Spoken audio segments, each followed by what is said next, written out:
our reflections as we commemorate the 2007 11th of March brutal show of force by the state.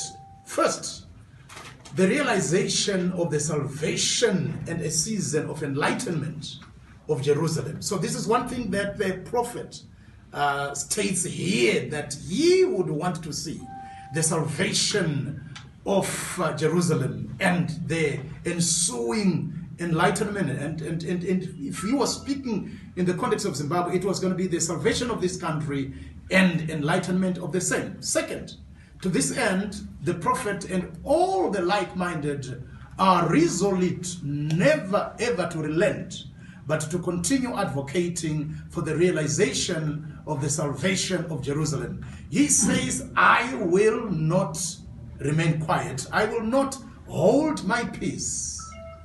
We are gathered here to commemorate the events of 14 years ago, when the state, through its agents, descended on the masses and violently disrupted the prayer meetings, resulting in a number of people being injured in the process, with one gift Tandira brutally shot dead.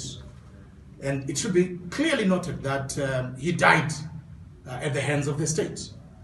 It should be noted that Zimbabwe has journeyed through torrid cycles of socio-economic and political dark chapters ever since our independence honeymoon, and the event of the 11th of March 2007 is part of these repeated cycles.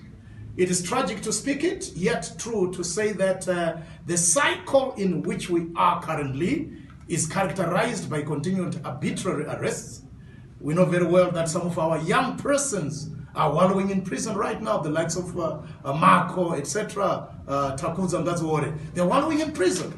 Torture, selective application of the law, where, for instance, the likes of Chingono wallows in prison for weeks, whilst Obadiah Moyo gets his bail within 24 hours. This is obnoxious.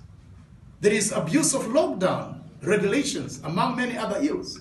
Now, if 14 years ago, we coalesced around issues that bedeviled our country, and we still have the same issues, if not more, we have to come around once again to build the Zimbabwe that we want. Now, as I close, I want to just bring your attention again to Isaiah chapter number 1, verses 21 to 23, where the prophet again says, how the faithful city has become an adulterous harlot. She who was full of justice, uprightness, and right standing with God, once lodged in her, is now history, but now murderous.